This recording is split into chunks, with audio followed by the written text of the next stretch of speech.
Next video, guys, we're gonna be talking about Street Fighter 6 statistics, the entries for Capcom Cup, the character variety or lack of, and we'll talk about the win rates and stuff in ranked because Capcom updated the main website, which was really cool.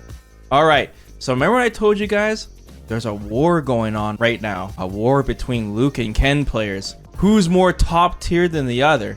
Well, it doesn't matter because they're pretty much even. We're not gonna actually know who wins this war of downplay until the winner of Capcom Cup is either Luke or Ken. That will seal the deal.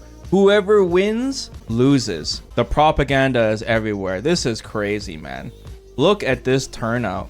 Between Luke and Ken and Dee Jay, that makes up pretty much like half of the entries to Capcom Cup. And it's like, man, it's pretty accurate and close to, you know, the majority of the tier list has been out there for the past year.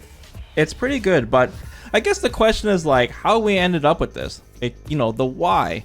You know, I'm not too surprised by Luke and Ken being at the very top because these are like two of the most well-rounded characters in the game. They're super well-rounded, you know? They don't really have any matchups where they have to play super different. Like they have such great tools against the whole cast and they're very stable. You know, from a tournament perspective, being a Luke and Ken player is good. It's a good bet. And plus they're just so powerful too, right? I say well-rounded, but you know, they're obviously extremely powerful in certain areas. There's a lot of DJs as well. Dee Jay, man, is as meta as it gets in Street Fighter 6. It's no surprise a character with a drive rush at this speed, at this caliber, is at the top too. But you know, this is really interesting. If you look down, we only have 3 JPs, and he's right next to Dalsum, right there at number 3. And you're kind of like, you know, most tier lists will put JP as the #1 character in the game. Even I'm guilty of doing this myself. So how can you have a character that's so broken only have like not even half the amount of Lukes or Kens? You know, what's going on with JPs here? I've seen a lot of arguments to this on why this is. One is the obvious is that, you know, JP might be a little too overrated. Maybe people just hate zoners and that's why he's not high enough. A lot of people will say a majority of the top JPs in the world are all in Japan, and Japan has the most stacked region, so it's just really hard for JPs to get out. You know, if I look at Kakeru or other top JP players in Japan, I notice there is some stability issues with their characters. What I mean is there are a lot of like amazing Cammy and Kimberly players, and that seems to be the character that is just knocking all of these JPs out. Really good players like Cammy, like Kazunoko and Akira, especially in the last tournament. These players are like just, I don't know, eating JP for lunch. And JP does have some matchups that are just, he's not in control. And I've seen there's a lot of drops with his combos. Like JP's combos, they're not easy. He does a massive amount of damage, but they're not easy. And dropping them can cost you the entire match. So I'm not trying to say that JP is not top tier. He definitely is. But from a tournament point of view, on seeing like on statistically, stability and your character's balance is probably a huge factor. It has to be. Just look at these two well-rounded characters, you know, Luke and Ken. I think it's like Chun-Li in season 1 where it's harder to use at the highest level. Well, another thing too is like JP is on everyone's radar. Just like Luke was on everyone's radar in Street Fighter 5 as well. There was a lot of players that like flew to Japan and they were getting destroyed playing as Luke. They're like, man, Japan just knows this matchup so well. And JP is just terrorizing Japan, so everyone knows it, how to deal with this character. But once again, I still feel like JP is like top 5. You're gonna run into like really good Kimberly and Cammys. That's probably one of the reasons. Or maybe Kakeru got soft because of the prize money. Who knows? But there's not just Kakeru, man. There's a lot of phenomenal JP players. So that is just one of the most interesting things looking at this is the amount of JPs. Now there are some characters that didn't make it at all. Poor Jamie, guys. Poor Kimberly. Mano, Lily, Aki, Honda. You won't see these characters at Capcom Cup at all. There is one small chance. There is one more spot left in Capcom Cup, and that is the LCQ, the last chance qualifier. during Capcom Cup next month. But I mean, we're probably gonna see another Ken and Luke win that too, right? Or maybe a JP. That is gonna be the most stacked tournament. Like, it's even more. It might be even more stacked than Capcom Cup itself. You know, look at how many JPs there are that haven't made it.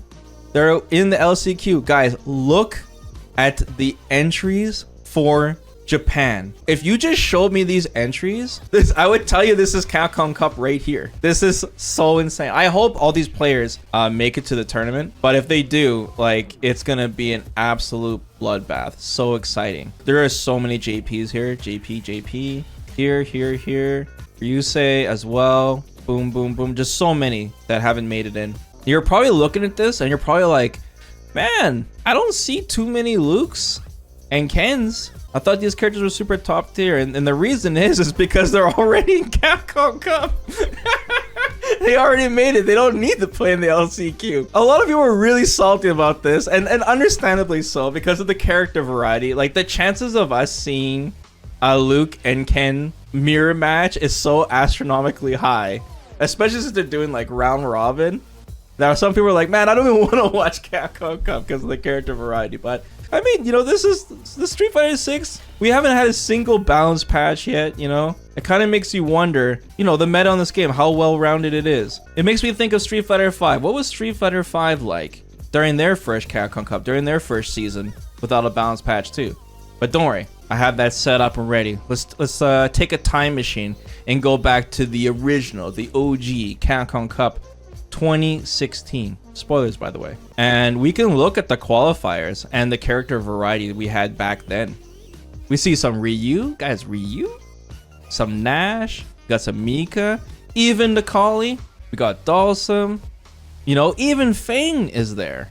Fang, lots of Chun-Li's. Cammy, Karin, it looks pretty good. And when it comes to the DLC characters at this point, because the first season DLC characters I think was like Alex, Yurian, Jury, Balrog, and Guile. We don't see too much DLC characters in this.